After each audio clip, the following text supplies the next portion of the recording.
আসসালামু আলাইকুম রহমতুল্লাহ। আশা করি সবাই ভালো আছেন। এই মুহূর্তে আমি আছি মুন্সিগঞ্জ জেলার শ্রীনগর উপজেলার রাড়িখাল এলাকায়, যেখানে স্যার জগদীশ চন্দ্র বসুর পৈতৃক ভিটা। তো আমি আপনাদেরকে এইখানকার বিভিন্ন বিষয়াদি ঘুরে ঘুরে দেখানোর চেষ্টা করব। তো ভিডিওটি কন্টিনিউ করতে থাকুন। তো এইটাই হচ্ছে স্যার জগদীশ চন্দ্র বসুর পৈতৃক ভিটার মেন ফটক। তো আমরা এখন ভিতরের দিকে যাচ্ছি।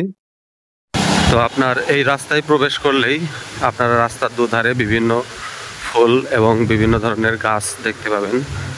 এই গাছ দ্বারাই এই কমপ্লেক্সে ঢোকার রাস্তাটি সুসজ্জিত করা হয়েছে। তো আপনি এই পথ বেয়ে কিছুক্ষণ এগিয়ে আসলেই ডান হাতে দেখতে পাবেন স্যার জেসি বোস কমপ্লেক্সের যে মূল যে ফটকটি। আর এই যে বাম পাশে স্যার জগদীশ চন্দ্র বসুর নির্মিত স্কুলটি এবং তার পৈতৃক ভিটা।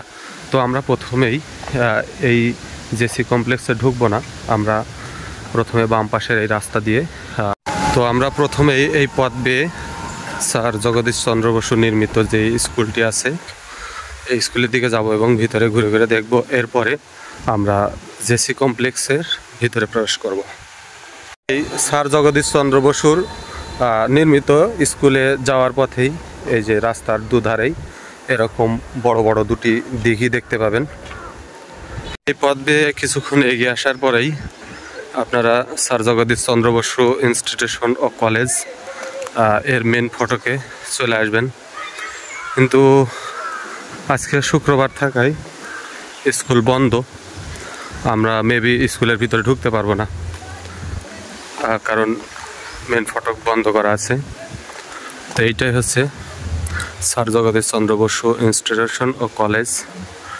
তো এরপরে ভিতরের দিকটা যদি দেখে আপনাদেরকে, এই যে সামনে একটা স্যার জগদীশ চন্দ্র বসুর মোরাল রাখা আছে, আর এই পাশে হচ্ছে এই যে স্কুল ভবন, আর এই পাশেও স্কুল ভবন। কিন্তু দুঃখের বিষয় আমরা এই স্কুলে আজকে প্রবেশ করতে পারবো না। তো আমরা প্রথমেই এই স্যার জগদীশ চন্দ্র বসুর নির্মিত যে স্কুলটি আছে এই স্কুলের ভিতরে প্রবেশ করতে পারলাম না, কারণ আজকে শুক্রবার থাকায় মেন ফটকটি বন্ধ আছে। সুতরাং আমরা সামনের দিকে এগিয়ে যাব এবং যে স্যার জেসি কমপ্লেক্সটি আছে তার ভিতরে প্রবেশ করে আমরা ভিতরটা আপনাদের দেখানোর চেষ্টা করব। আমরা এখন এই যে সামনে যে স্যার জেসি কমপ্লেক্স আছে, আমরা এই কমপ্লেক্সের ভিতরে প্রবেশ করব। এই কমপ্লেক্সের ভিতরে প্রবেশ করার জন্য প্রবেশ মূল্য 20 টাকা। এই 20 টাকা দিয়ে আমরা প্রবেশ করব, করার পরে আপনাদেরকে ভিতরের অবস্থা দেখানোর চেষ্টা করব। তো ভিডিওটি কন্টিনিউ করতে থাকুন।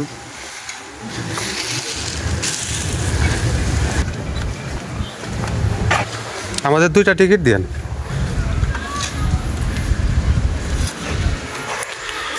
তো যেহেতু আমরা 2 জন আছি, তো 2টি টিকিট নিয়ে নিলাম। এরপরে ভিতরে বাম পাশেই এটা হচ্ছে যে জাদুঘর। তো আমরা এখানে পরে ঢুকব। প্রথমে আমরা সামনে যে বিভিন্ন প্রতিকৃতি এবং স্মৃতিচিহ্ন রাখা আছে এইগুলো দেখার চেষ্টা করব এবং এখানকার পরিবেশ কেমন আপনাদেরকে প্রতিটি জায়গায় ঘুরে ঘুরে দেখানোর চেষ্টা করব। তো এখানে আছে বিশ্রাম কক্ষ 1, 2, আর এইটা হচ্ছে sir JC Bose multilateral institution এর ভবনটি দেখতেই পাচ্ছেন।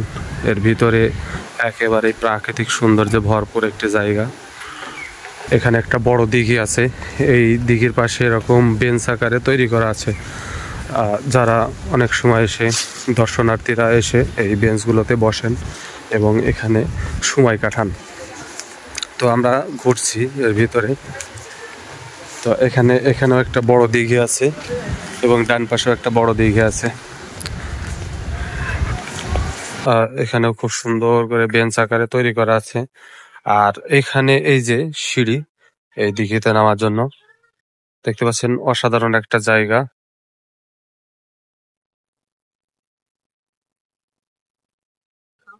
আর এখান থেকে যদি আপনি একটু সামনে দিয়ে এগিয়ে যান, তাহলে আপনি বিভিন্ন প্রাণের প্রতিকৃতি এবং বিভিন্ন গাছপালা দেখতে পাবেন।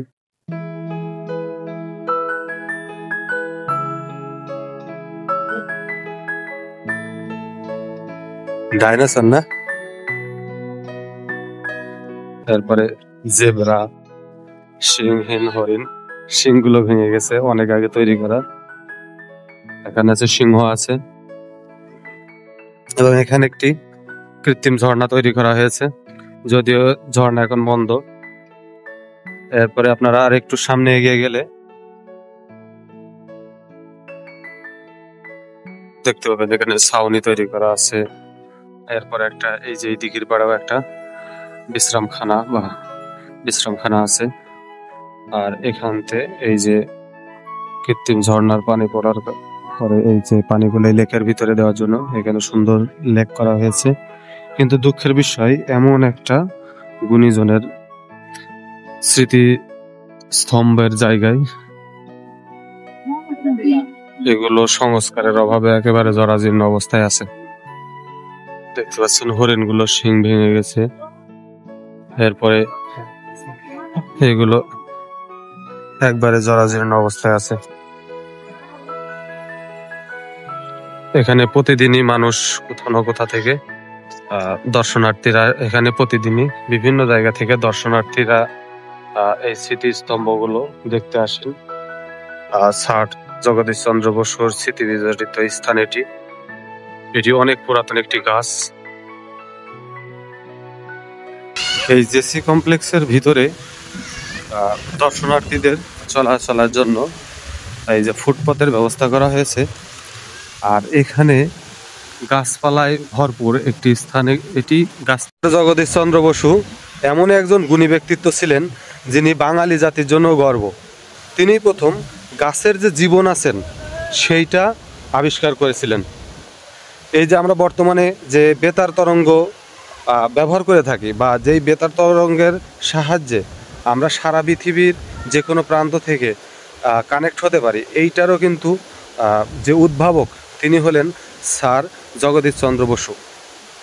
তো এমন একটা গুণী ব্যক্তিত্বের এই যে স্মৃতি বিজড়িত স্থান, তো এইটার যথাযথ পরিচর্যা আমার মনে হয় না। কারণ এমন একটা ব্যক্তির এই স্মৃতি বিজড়িত স্থানটি খুবই গোছালো আকারে থাকার কথা ছিল, কিন্তু আমি আশাহত। এমন একটি গুণী ব্যক্তিত্বের স্মৃতি বিজড়িত স্থানে আসার কথা ছিল বিভিন্ন গবেষক, এই ঘরানার ব্যক্তিদের এখানে আসার কথা ছিল, কিন্তু দুঃখের বিষয় এখানে তা না হয়ে তার বিপরীত। এখানে ঘুরতে আসেন মানুষ চিত্ত বিনোদনের জন্য। আমি এটাতে খুবই আশাহত।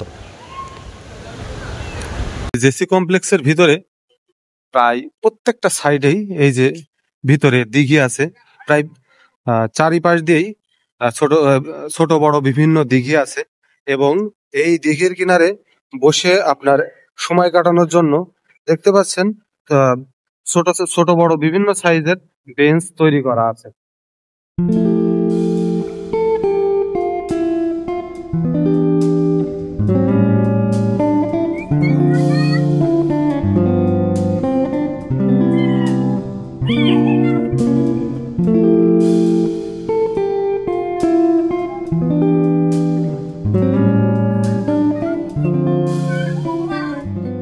এটা হচ্ছে জেসি কমপ্লেক্সের ভিতরে আরেকটি ভবন। তো আমি আশা করি নাই যে এমন জরাজীর্ণ অবস্থায় থাকবে। আমি আশা করেছিলাম স্যার জগদীশ চন্দ্র বসুর মতো এমন একটি ব্যক্তিত্বের স্মৃতি বিজড়িত স্থান, নিজের প্রতিষ্ঠিত একটি প্রতিষ্ঠান আরও জাঁকজমকপূর্ণ হওয়ার কথা ছিল। আসলে বাংলাদেশের মানুষ গুণীজনদের সেভাবে কদর করতে জানে না, যার কারণে এই যে গুণীজনদের যথাযথ স্থান দেওয়া এবং ইনাদের যে প্রাপ্যতা, এই সমস্ত গুণীজনদের কোনো অর্থের চাহিদা ছিল না। স্যার জগদীশ চন্দ্র বসু একাধারে ছিলেন একজন জীববিজ্ঞানের গবেষক, পদার্থবিজ্ঞানের গবেষক, আবার একজন সাহিত্যিক। এমন একটা গুণীজনের স্মৃতি বিজড়িত স্থান এটি। তো আমাদের সৌভাগ্য যে আমাদের এই জাতি এমন একটা গুণীজনকে পেয়েছিলেন। যে প্রাপ্য জায়গাটা সেটা কিন্তু আমাদের এই বাঙালি জাতি দিতে পেরেছে কিনা আমার জানা নেই।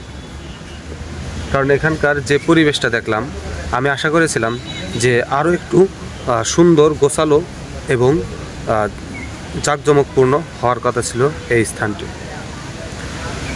এখানে দেখেন, এখানে ময়লা যেখানে যেখানে সেখানে ময়লা এবং নোংরায় ভরপুর। এই জায়গাগুলো সঠিকভাবে এখানকার পরিচর্যা করা হয় না বললে চলে। যদি তাই হতো তাহলে কিন্তু আরও গোছালো অবস্থায় থাকতো এই জিসি কমপ্লেক্সের ভিতরে যে জায়গাগুলা। এইটাই হচ্ছে স্যার জগদীশ চন্দ্র বসুর অস্থায়ী জাদুঘর। তো এই জাদুঘরের ভিতরে ঢুকলেই আপনাদের নজরে পড়বে স্যার জগদীশ চন্দ্র বসুর অর্জিত বিভিন্ন ধরনের ডকুমেন্টারি এবং বিভিন্ন আবিষ্কার। তো এখানে দেখতে পাচ্ছেন স্যার জগদীশ চন্দ্র বসুর একটি ছবি আছে এবং এখানে স্যারের কিছু আবিষ্কার এখানে আছে। দেখতে পাচ্ছেন বিভিন্ন ধরনের আবিষ্কারে সুসজ্জিত এই জাদুঘরটি। তবে এই জাদুঘরটি আরও একটু সুন্দর হওয়ার দরকার ছিল, আরও একটু বড় পরিসরে। তো এটা অস্থায়ীভাবে করা হয়েছে। তো জানি না এটা আসলে কখনো এই জাদুঘরটি বড় আকারে করা হবে কিনা। তবে স্যারের দেখতে পাচ্ছেন বিভিন্ন ধরনের আবিষ্কার দিয়ে এই ঘরটি সাজানো আছে। এই যে এখানে স্যারের নিজের হাতের লেখা, এরপরে এই যে বিভিন্ন ধরনের ডকুমেন্টারি আছে। দেখতে পাচ্ছেন স্যারের বিভিন্ন সময়ের স্মৃতিস্বরূপ ছবিগুলো রেখে দেওয়া হয়েছে। তবে আমি জানি না, এটা যারা গবেষক প্রকৃতির মানুষ তারাই বলতে পারবে তার প্রয়োজন অনুসারে কতটুকু এই গোছালো এই জাদুঘরটি। তো আমি আশা করেছিলাম আরও একটু ভালো এবং গোছালো হবে। এরপরে এখানে আছে অদৃশ্য আলোক ইটপাটকেল ঘর বাড়ি ভেদ করিয়া অনায়াসেই চলিয়া যায়, সুতরাং ইহার সাহায্যে বিনা দ্বারে সংবাদ প্রেরণ করা যাইতে পারে। আমরা যেরূপ আহার করি গাছও সেই রূপ আহার করে। গাছের গোড়ায় জল না দিলে গাছের আহার বন্ধ হইয়া যায় ও গাছ মরিয়া যায়। এই যে এখানেই এই যে এটার ভিতরেই কিন্তু স্যারের যে আবিষ্কারের যে বিশেষ করে যে বেতারের যে আবিষ্কার এবং যে গাছেরও প্রাণ আছে সেইটার যে বিষয়টা এখানে তুলে ধরা হয়েছে। তো আমরা এখন এই ভিতরে ঘোরা শেষ, আমরা এখন বাইরের দিকে যাব। তো আমরা ঘোরা শেষে এখন বাইরের দিকে চলে আসলাম। তো বাঙালি জাতির মহাবিজ্ঞানী স্যার জগদীশ চন্দ্র বসুর জিসি কমপ্লেক্স আজকে আমি আপনাদেরকে ঘুরে ঘুরে দেখালাম। তো কোনো কিছু ভুল ত্রুটি হলে ক্ষমা সুন্দর দৃষ্টিতে দেখবেন। সবাই ভালো থাকবেন, সুস্থ থাকবেন। আসসালামু আলাইকুম ওয়া রাহমাতুল্লাহ।